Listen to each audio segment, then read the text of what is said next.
नमोस्तुचार श्री सीमा जैन मेरठ उत्तर प्रदेश से अपनी शंका रख रही हैं।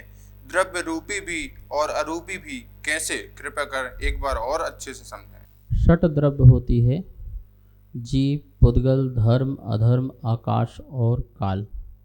इनमें से जो 5 द्रव्य हैं वो कैसी हैं? अमूर्तिक हैं, अरूपी हैं, अर्थात जो स्पर्श रस गंध वर्ण से रहित हैं, इसलिए अरूपी हैं। जीव, धर्म, अधर्म, आकाश और काल, ये 5 द्रव्य कैसी हैं? अरूपी हैं। और जो पुद्गल द्रव्य है वो रूपवान है। रूपवान मतलब रूप से लेकर के मतलब रूप उपलक्षण है। स्पर्श भी है, रस भी है, गंध भी है, वर्ण, वर्ण मतलब रूप।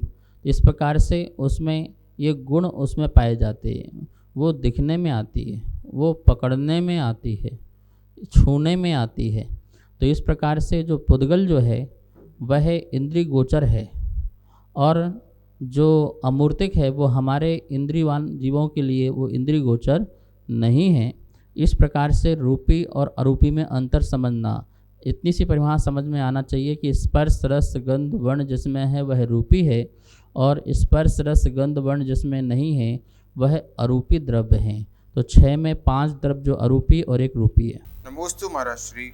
वंदना नीलेश जैन नासिक महाराष्ट्र से अपनी शंका रख रही हैं। कर्म पुद्गल है, परंतु कर्म में स्पर्श रस गंध वर्ण कैसे जानना और कर्म रूपी कैसे जानना, कृपया कर शंका का समाधान करें। पौद्गलिक वर्गणाएं ही कर्म हैं। ऐसे कर्म की जो वर्गणाएं होती हैं वही कर्म रूप को धारण करती हैं, और जितनी कर्म वर्गणाएं हैं वो स्पर्श रस गंध वर्ण से सहित ही होती हैं, क्योंकि जब पुद्गल है तो वो उससे सहित ही हैं। बस ये है कि अनंत परमाणुओं की वर्ग होती है, वर्ग की वर्गणा होती है, वर्गणा के स्पर्धक होते हैं, और वही कर्म कहलाते हैं। नमोस्तुचार श्री मधुवज जैन इंदौर मध्य प्रदेश से अपनी शंका रख रही हैं। अणुव्रत और दर्शन प्रतिमा में क्या अंतर है? दर्शन प्रतिमा श्रावक का प्रथम स्थान है, जहाँ पर वह अष्टमूल गुणों का पालन, सप्तव्यसन का त्याग और सम्यक दर्शन से शुद्ध होता है, वह इसका प्रथम स्थान कहलाता है। अणुव्रत श्रावक का द्वितीय स्थान है, जैसे व्रत स्थान भी कहते हैं। द्वितीय स्थान में ही 5 अणुव्रत आते हैं, जैसे अहिंसाणु, सत्याणु, आचार्याणु, ब्रह्मचर्याणु और परिग्रह परिमाण व्रत। ये 5 व्रत जो हैं जिसको वह स्थूल रूप से पालन करता है, ऐसा वह अणुव्रत कहलाता है।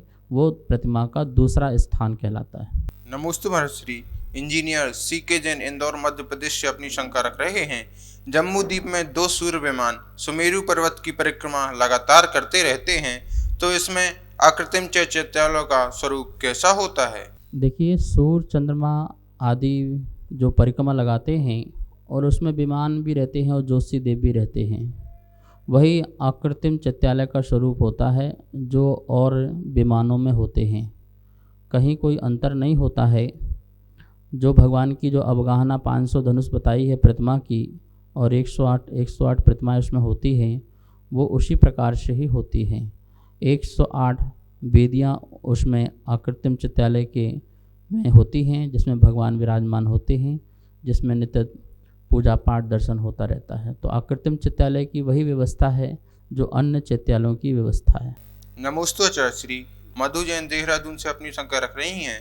जैसे इस समय भगवान महावीर स्वामी का शासन काल चल रहा है, क्या वैसे ही सभी तीर्थंकरों का शासन काल होता है क्या, और शासन काल कितने समय का होता है? सभी तीर्थंकरों का जो शासन काल है उसमें डिफरेंट होता है, क्योंकि काल का परिवर्तन होता है ना। भरत क्षेत्र और ऐरावत क्षेत्र की व्यवस्था बता रहे हैं आपको। जैसे आदिनाथ से लेकर के महावीर स्वामी तक जो 24 तीर्थंकर हुए, उसमें काल का ह्रास हुआ, और फिर उस सर्पणी काल में काल का विकास होगा, तो अंतर आ जाएगा, कुछ परिवर्तन आ जाएगा। तो इस प्रकार से प्रत्येक तीर्थंकर के क्षेत्र के काल में, शासन काल में कुछ डिफरेंट कुछ चीज़ें होती हैं। और दूसरी बात, महावीर स्वामी का जैसे शासन काल चल रहा है, तो पंचम काल का शासन काल चल रहा है। बाकी तीर्थंकरों का तो चतुर्थ काल में शासन चलता है, तो ऐसा शासन काल सब तीर्थंकरों का नहीं होता है। दूसरी बात इसमें और है कि शासन काल कितना रहता है, एक तीर्थंकर से दूसरे तीर्थंकर तक जब तक जो बीच का जो समय है वो उनका शासनकाल चलता है। एक तीर्थंकर के बाद दूसरे तीर्थंकर तब तक जन्म नहीं लेंगे, तब तक उन्हीं तीर्थंकर का शासनकाल चलेगा।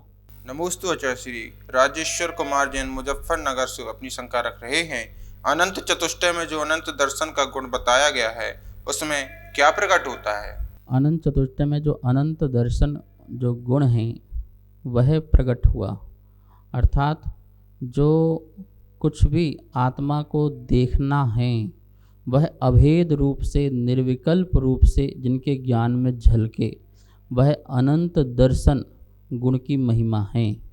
उसमें भेद रूप को झलकता नहीं है, सब कुछ अभेद रूप से, निर्विकल्प रूप से समस्त जितने भी ज्ञेय पदार्थ हैं भगवान के ज्ञान में भगवान को झलकते हैं, दिखते हैं। तो दिखने का नाम दर्शन गुण का पर्याय, और जो जानना है वो अनंत जो ज्ञान गुण हैं उसकी वो केवल ज्ञान पर्याय है। तो इस प्रकार केवल दर्शन, अनंत जो गुण हैं, जो दर्शन जो गुण हैं, वो दर्शन गुण की जो पर्याय है वह केवल दर्शन है, और ज्ञान गुण की जो पर्याय है वह केवल ज्ञान है। नमोस्तु आचार्य श्री।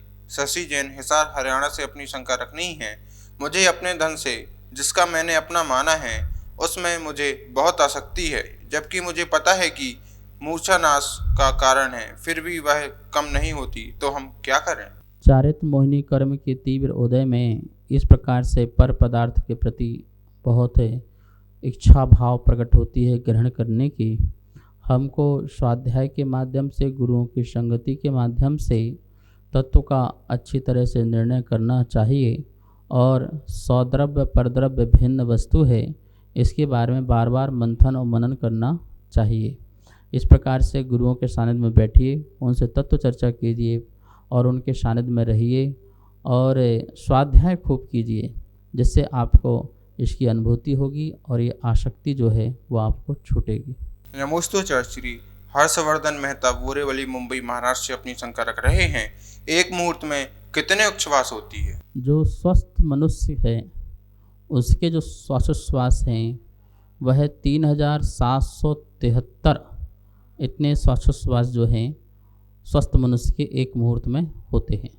नमोस्तु आचार्य श्री। श्रुति जैन दिल्ली से अपनी शंका रख रही हैं, कुछ लोग कहते हैं कि दीपक नहीं जलाना चाहिए, उसमें जीव हिंसा होती है, लेकिन मंदिर में तो दीपक जलते हैं, आरती होती है, तो क्या यह सही है? मंदिर में दीपक, देखिए ये अष्टद्रव्य में एक द्रव्य आता है दीप, निरोपामति स्वाहा।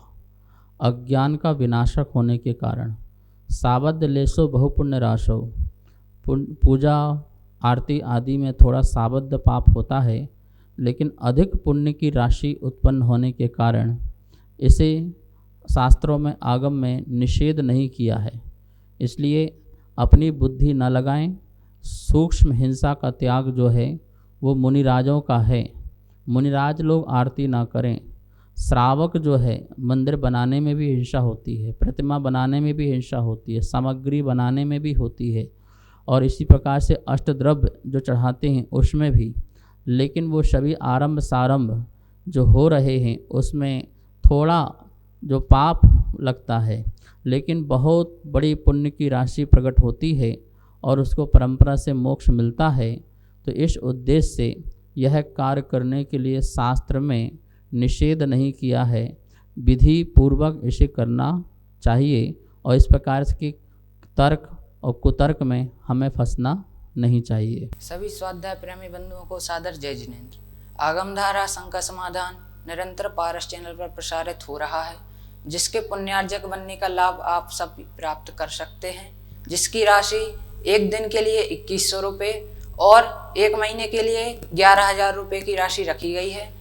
आप नीचे दिए नंबर पर संपर्क कर सकते हैं। आपका नाम पारस चैनल पर प्रसारित किया जाएगा। जय जिनेंद्र।